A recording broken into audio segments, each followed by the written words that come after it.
Hello, everyone. Welcome back to Marsh Minutes. I'm here with my friend Carly Edwards, who is a licensed dental assistant who has turned marketer and manager for dental clinics and just kind of all things on the back end and marketing, business management. You do everything, right? I do a little bit of everything. That's right. Anyone who has ever managed a dental office knows that, aside from the usual dental business, we are changing light bulbs and making schedules and HR and accounting and marketing. We get to work with incredible people such as yourself, Shay. I was super lucky to meet you. And yeah, a little bit of everything for sure. That's the reason why I wanted to bring you on too, is because so you went to school specifically to be a dental assistant. So Yeah. that's cleaning teeth and preparing and helping the dentist with whatever they need. And then Basically somehow, helping the dentist with whatever they need, helping everyone with whatever they need and then in somehow the chair side. yeah, in the chair side. And then somehow you ended up in the back end doing everything else. Yeah, that's right. Yeah. So when I moved to London, England years and years ago, and they wanted me to take a test to prove I could speak English, um, which I did not agree with, obviously. So I kind of got a little bit into more of the admin side in the dental practice. Met my office manager there, who was a young woman close to my age, and I just thought, like, wow, like this woman had a marketing background. She went to university for marketing and somehow ended up in the dental world. And I just thought, like, that's what I want to do. And so when I moved back to Saskatchewan, I was lucky enough to find a position doing that with a couple of guys who Shay, Mhm. Pasco South Oral Health Clinic, and they just kind of helped me grow into a position with them. And then in turn, it's led me into all these different directions in the dental industry. Dental coach, so I work for a company, HD Dental Coaching. We travel all over Canada. Some of the coaches even travel in the United States, helping dental practices become the best that they possibly can be. Dentists went to school to be dentists. They didn't go to school to do HR, to do marketing, to know how to do everything that there is to do in a dental practice. So that's where me or my fellow coaches come in, where we can help them. Well, and that's the craziest thing that I kind of discovered when doing just marketing in general, not just for dental clinics. You find these people that have their own businesses, and as you said, they went to school to help people with their dental hygiene, right? And you think that's all you have to do. And then I had a friend of mine who is a wellness doctor, a homeopathic doctor. And I remember while she was going to school for that, she said, Shay, there's so many classes I have to take on marketing and I hate this. I just want to work on helping people Yeah. get healthy, right? Yeah. So that's something that people often ignore, is that these are businesses that you Yeah. have are responsible for bringing clients in, retaining clients, as well as making sure that they have proper care. Yeah. Yeah, definitely. There's so many different hats in a practice. So to be able to wear multiple hats is definitely needed. So, like obviously things have changed a lot. You're not just running advertising for everything. What did you find was the biggest change for you recently in terms of like how to adjust and how to maximize success with like what was the toughest thing for you to really latch onto? Definitely the advertising and marketing. But again, I'm going to thank you. We talked a little bit earlier about how, one thing that you told me that really stuck with me was you just have to do it. Mhm. Things that don't seem, putting on a dental dam, polishing people's teeth, those things come naturally to me, or as naturally as they could, right? I was used to doing those things. Recording a video or making a post on social media to try to market my dental practice, like I had no clue what I was doing. And now I'm recording bi-weekly videos And I for, love those videos. I yeah, never would have thought that you would go from, and it's not like you were afraid to be on camera. You're just like, oh, I don't, whatever inhibitions you had, yeah, hitting that record button is a really difficult thing to do, and you're killing it now. So that's great to see. yeah. Like, how many videos do you post a week, roughly? Well, one, I have a Carly's Corner, and that's on Tuesdays, and then Fridays we have our Fab FAQ Fridays. So yeah, two a week we're doing. And that's like, honestly, that's more than you really need to do. You just have to be Yeah, consistent with what you're doing. There were a lot of people that were starting off just in like the early blog days or early video content where people just had their phones and they would do one every morning, and that's almost too much. You have to make sure that yeah, you're doing something. There's a lot of people who are like, what do I have to talk about today? Just whatever. I'm going to open my mouth and whatever comes out, that's what I'm going to post. yeah, And that's not necessarily the best way to do it, but at least you're doing something. yeah. Yeah. And Well, for sure. so sorry. I know that one thing you had difficulties with is like what to post on social. You know, what's going to be something that's going to resonate with people, because you're a dental clinic, right? Or you work with Yeah, dental clinics. How is that going to be engaging for people who aren't immersed in that every day, right? And you go to a yeah, dentist exactly. at most like 3 times a year, at most. Yeah. Well, and things that I find interesting, I mean, unless you're a dental professional, dental nerd, as I like to call it, you're not really going to find it that interesting. But I found really having a schedule in terms of, this week I'm going to talk about this, next week I'm going to talk about that. Planning has helped me immensely. Mhm. How do you plan? Do you have like a Google Doc, or do you have a calendar kind of Notes on my phone. notes on your phone? Yeah. Yeah, and sometimes I'll be working on a patient, and they'll say something that just kind of triggers me, and write it down right away. So you're still a chair side now. You're doing Yeah, more yeah. chair So side now.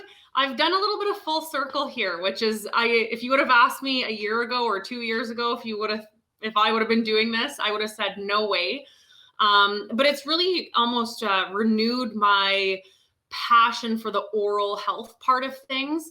I love managing, I love coaching, I love the admin. The business of dentistry is something that is, you cannot compare it to anything else. Dentistry, if you talk to any dental professional, they will tell you a dental office is a whole other beast. But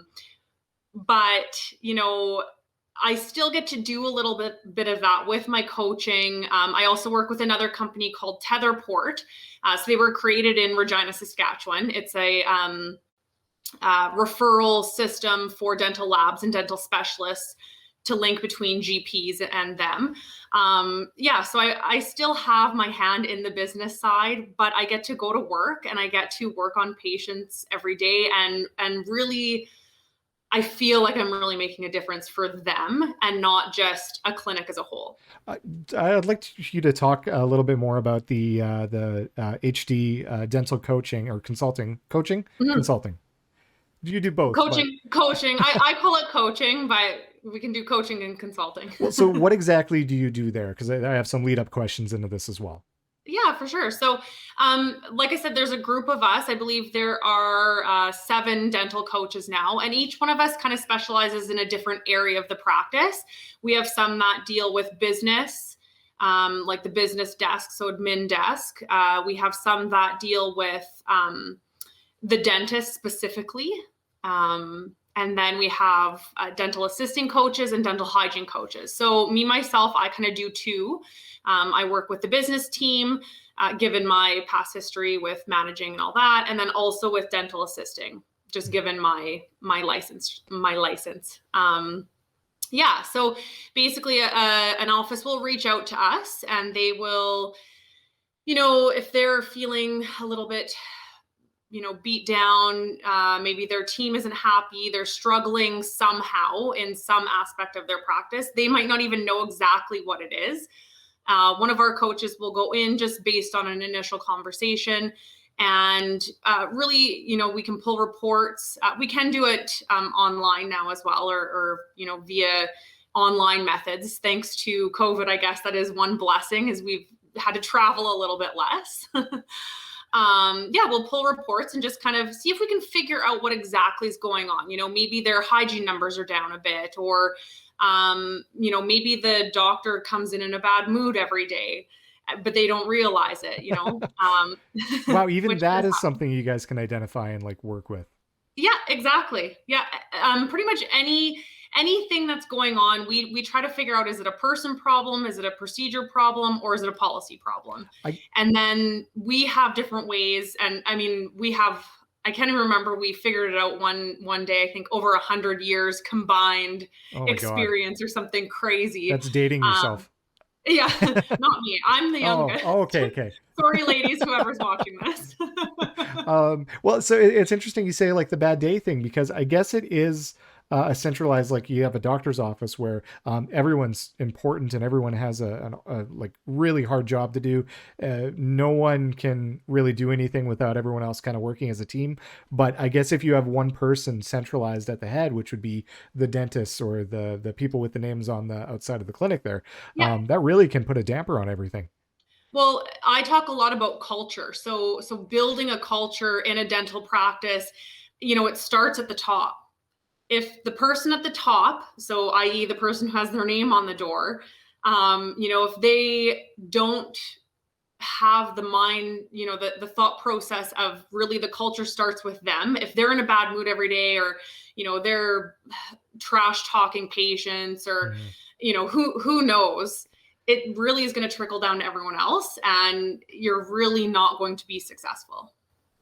And yeah, like the crazy thing to me is going into um anywhere and just realizing that there's so much at play here, right? When we were kids, we just went to the dentist and then we left. There was these nice people at the front and the dentist saw you for a couple of minutes and okay, you got to get fitted for braces or Yeah. whatever. And we never really think about like how Then you get a much little toy goes. from the treasure box, and Yeah, then you're out of there. yeah. And I remember I was always interested in like kind of medical stuff, and they always had pamphlets at the front. So I was Yeah. going, oh, okay, I guess you have to learn about teeth to be a dentist, but then there's so much more that's involved in there.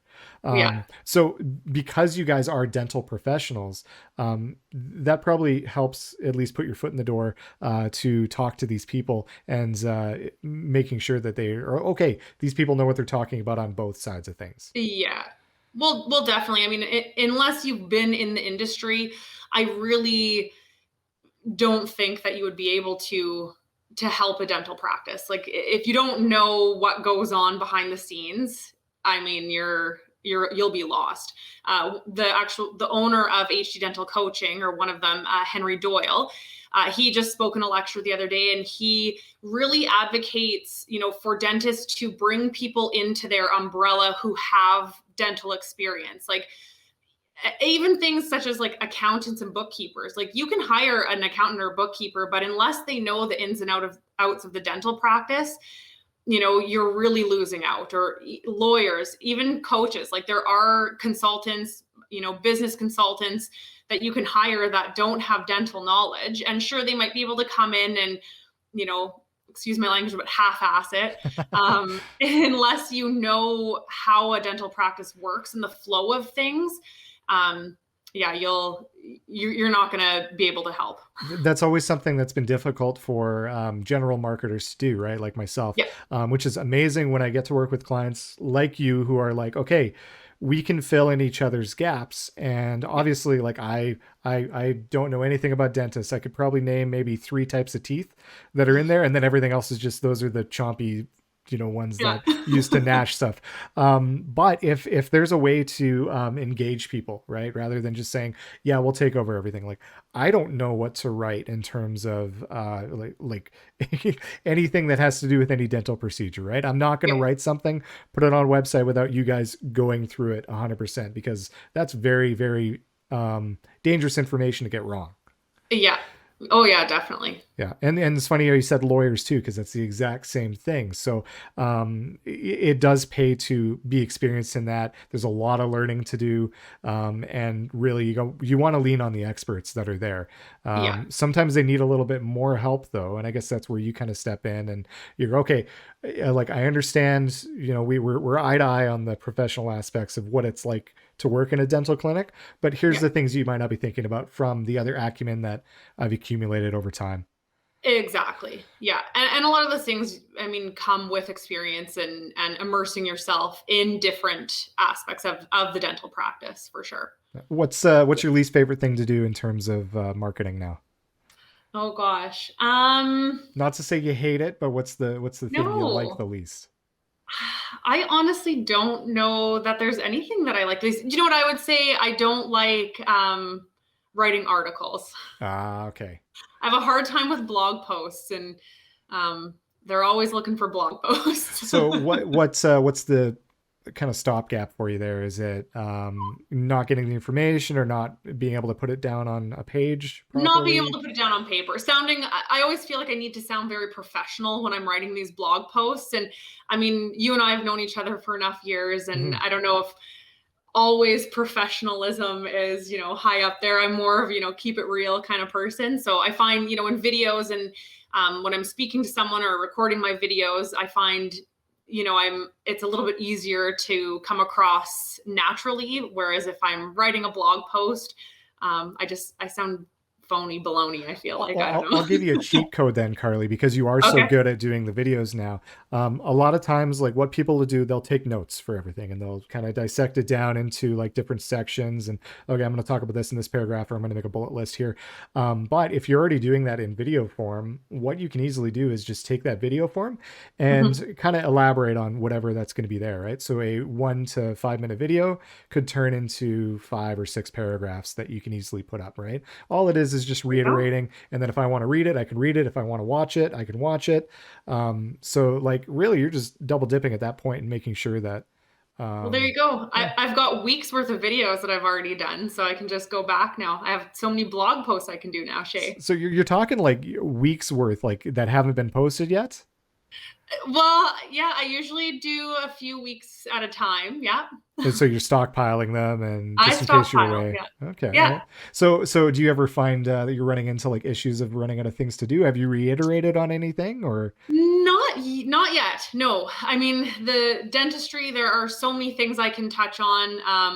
I mean, from technology to marketing to the different, dental hygienist, dental assisting, admin, accounting, bookkeeping. Oh gosh, accounts receivable. Like the list honestly goes on and on and on. so in terms of like Ordering.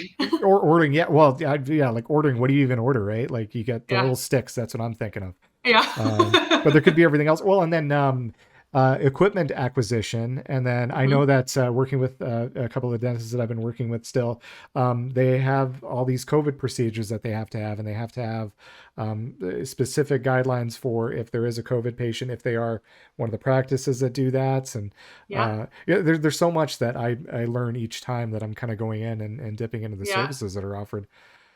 Yeah. So And just when I thought that I had it all figured out, then COVID happened. yeah, And then that like brought a whole other can of worms to us. And I yeah, mean, of course, I started the whole COVID thing in Saskatchewan. And then when I relocated to British Columbia, everything's different. yeah, yeah. It's different from province to province. So I kind of had to relearn everything again. I So, was just speaking to a nurse that works at a care home, and mm, he was saying, "Yeah, no, I was gone for a week, and the COVID restrictions changed 3 times in that time." yeah, And it's like, wow, it's kind of crazy how like things can just change day to day, and just you got to like keep on that. top of it. I think that, and this is a weird thing for me to kind of put out there in the world, but like if you're intending to take care of people and you want to do best for everyone else, Mhm.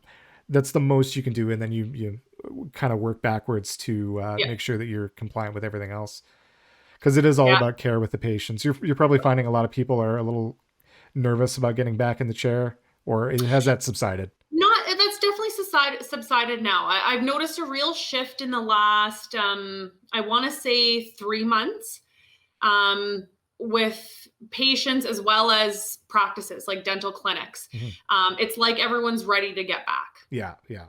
Clinics are ready to get back to working. There was, depending on who you were and what demographic you're working with, there was definitely, a good year in some that people were really leery about picking up the drill and Hmm. having the aerosols. And, Right.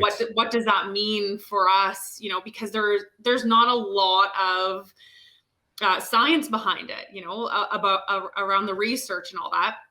Yeah, But now I think people are just realizing that this is it. Like yeah. this is what it is. So let's get back to it. Yeah. Well, and it's interesting. That's I don't know. I just keep going back to like how much stuff you have to do as an office manager. You're running everything in terms of just so many hats. And where do you Yeah. begin to like kind of draw the line on work? Like how many times have you had your work week go over or still do, right? It's all blurred. There is no set schedule. Yeah. So um, how do you keep sane then? yeah, how do I keep saying? A lot of working out. I work out a lot. Okay. um, and I would say definitely having a good group of women around me who are my venture mentors. That's what we kind of call them. So again, my fellow dental coaches, two in particular, um, are definitely my mentors. They were who kind of inspired me to start in the coaching industry. Absolutely wonderful women, and I know that if something is going on, I could call them like that, and they're there to help me. How did that um, conversation start and how did they find you?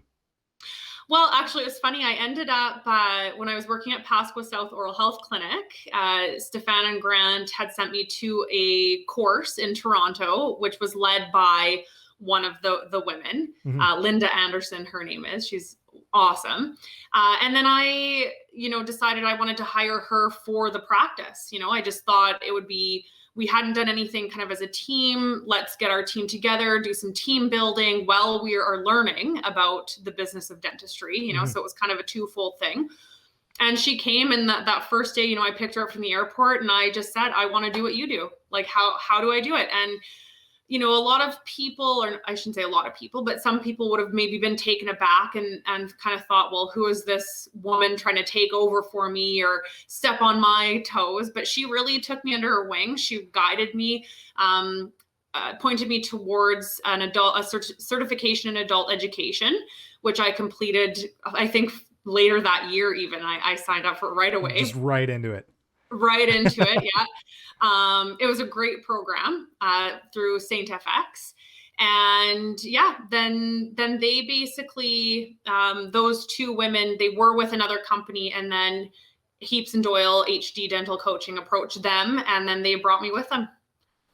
That's awesome. And like so this course was obviously big room full of other dental administrators Practice and managers. professionals, Yeah. just strictly practice managers. This was just an office management course. Yeah. So how many people were in the room there?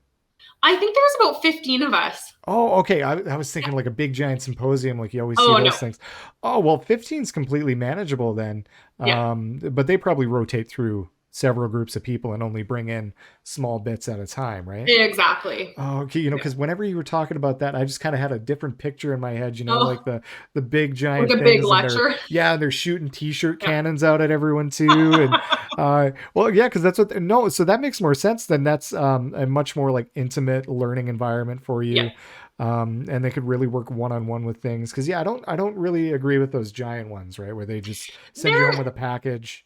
Yeah, it's hard to. I find that would be really hard to get well, you wouldn't get a personalized experience from it. Mhm. You really have to be able to learn how everyone else learns. Yeah. Whereas something like that I went to, or like we put on. So we put on office manager workshops, and we do keep the numbers small-ish Mhm. so that you can do breakout groups, or we can customize the learning a little bit to how everyone is learning. And you guys are in Canada and the U.S. Yeah, so we're based out of Canada, but a few of the ladies do travel down to the US, which is a whole other can of worms Mhm. down there. Yeah, yeah. Well, it's I'm not completely at that different. point yet in my Oh, career. no, no, yeah, and then it's completely different, like province to province, right? In Oh, terms of yeah. the business side of things. Like, I'm pretty sure, and I could be wrong on this. Again, I'm not an expert. Teeth are pretty much the same wherever you go, right? Pretty much the same. I do feel like England was a little bit different though. Was it? Well, and it's interesting. There's different dental cosmetic trends in different places in the world For too, sure. which is really strange. Like they have they like having crooked teeth in some places in Japan, they think it's cute. Yeah. And then They there's a put name for it braces over there. on to give you crooked teeth. Yeah, yeah, like and that's Wild. I don't know, and it's a different aesthetic difference and a different culture.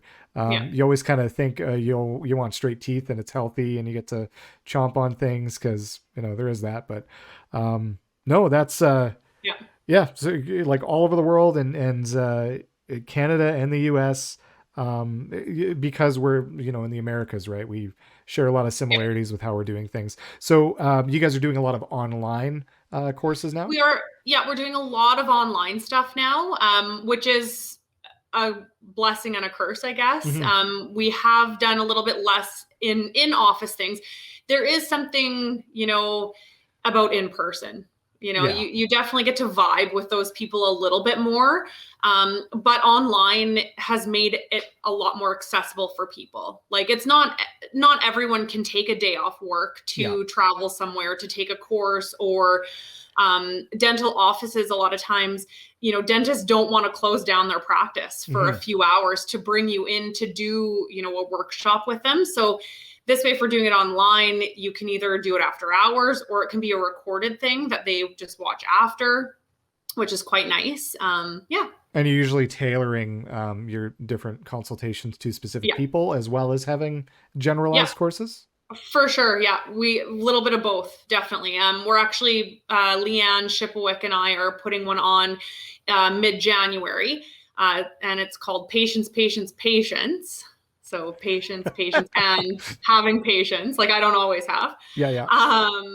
And yeah, we're going to be presenting it to a clinic in Kelowna here. So we've tailored it a little bit to them, but then we're also going to have it online. So along with kind of the customizable tailoring that we did for them, there will also just be some more generic things for everyone. Aside from the what we talked about previously about the personal touches, right? Like it's Mhm. different when you're online versus face to face. Yeah. What other difficulties do you find running online courses and online just in general? Yeah, keeping people engaged. Really? That's tough, right? Yeah. I mean, how easy is it for somebody taking a course to just turn their camera off and go about their business, cleaning the house or whatever they need to do. So to keep everyone engaged is definitely a big thing. I know whenever I'm running an online seminar or course, rule is camera has to be on. Okay, well then that's I fair. have to I see it. think I think Yeah. people are okay with that too. Yeah. It's surprising when I'm booking in people for the show. I'm like, Hmm. well, there's a video component, and there's an audio, so it'd be cool to Yeah. have a camera. And so people are like, oh, I don't have a camera, right? There Okay. are very few people nowadays who are like, well, I don't want to be on camera because we're all on Yeah. camera anyway. I think everyone's past those kind of hangups, right? Yeah. Well, we've had to. Mhm. You had to. Yeah. A lot of people were working from home, and instead of in-person meetings, now they're doing Zoom calls. Like, I don't care if you wear your pajama pants, just throw a t-shirt on, you're good to go. Well, I don't you care. only see me from the top up, right? And I just got to make Exactly. sure that I got We the could makeup both be on and wearing our pajama pants right now. We don't know. well, it's funny because I see you sitting on the floor too, and the only reason why I know is because I saw Yeah. like a little tail go past, and the cat Yeah. just. Yeah. So it's good to have like coworkers like that who kind of keep you keep Yeah. you going and keep you sane. But you have Yeah. to do a lot of in person stuff still. Yeah, yeah, definitely. And BC is, like I said, a little bit different, where their in-person things kind of opened up a little bit sooner than other places. Mhm. Well, I guess we kind of like opened up and then closed down again, and opened up and closed down again. But yeah, it's nice to get out and to feel a little bit of normalcy, Yeah. for whatever it is now. I mean, Well, yeah, and I think you're in a really weird spot because you do so much stuff on the back end of things, but it's good to not have your skills kind of fade away if you're not yeah, practiced. But in order to keep them practiced, you have to do them constantly. So you're like in that weird position where it's like you have two sets of skills to hone, and yeah. it's got to be tough to. That's one thing I was worried about getting back into doing chair side, working on patients, was like, I mean, I did it a little bit here and there whenever, as a manager, again, you Mhm. do whatever you need I to do, remember how right? many meetings like I was working with you, and you're like, "Can we push it back? We're Yeah, short staffed, and I we had a have bunch to of stuff come assist in," today or which is whatever. totally fine. Yeah, Yeah. yeah. But it's different, and I, being in it full time, Mhm. but it was just like riding a bike right back into it, and right back to where I was, however 12 years ago or whatever it was. Yeah. Well, no, it's great working with you there, and it's great to kind of get your views on a lot of this stuff. We've talked before, and you're like, Mhm. okay, well, this is how things need to get done in the dental clinic. How do we make that work with Yeah. whatever digital marketing strategy that we're trying to do, or marketing strategy in general? Yeah.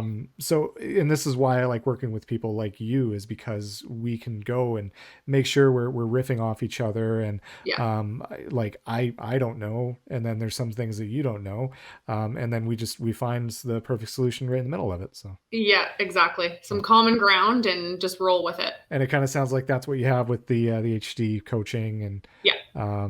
so, well, we're kind of running down on time here, but I would like you to kind of promote HD dental coaching and whatever else you have going on. And Yeah, I've got a few hands in different buckets there, but yeah, definitely HD Dental Coaching. We are, we have a great web page that I will provide to you, Shay, that you can kind of put up yeah, for it's all me. going to be in the description. Yeah. Awesome. Yeah. Any dental practice, even if you don't know for sure if you need help, reach out to us. A phone call is free. I would love to talk to any practice out there, even if you're not the dentist, if you're maybe the dental assistant who thinks that you might need help. Again, reach out. I'd love to talk to any of you. And then, Tetherport, like I mentioned, Tetherport a couple times. It is a web-based program just to kind of create a link between specialist office and GP practices. If you've never heard of it, definitely check that out as well. And then I'll just plug Care Dental just real quickly here. So Care Dental is the practice where I work in Kelowna. They are by far the best dental practice I have ever worked with. Sorry, Pasqua South Oral Health Clinic. You guys are right up there too. But anyone traveling to Kelowna, I know it is a destination. It's a travel hotspot. Any dental issues, anyone, you're in Kelowna, give us a call. We're open 7 days a week, which is not like It's not many normal for a practices I know. dentist. Yeah. Not normal for a dentist. We are not a normal dental practice. We are above and beyond for sure. Well, thanks for being on, Carly. I really appreciate it, and love picking your brain and get some insight. Awesome. It was great to be here. Thanks so much for inviting me. Thanks, everyone. We'll talk soon. See ya.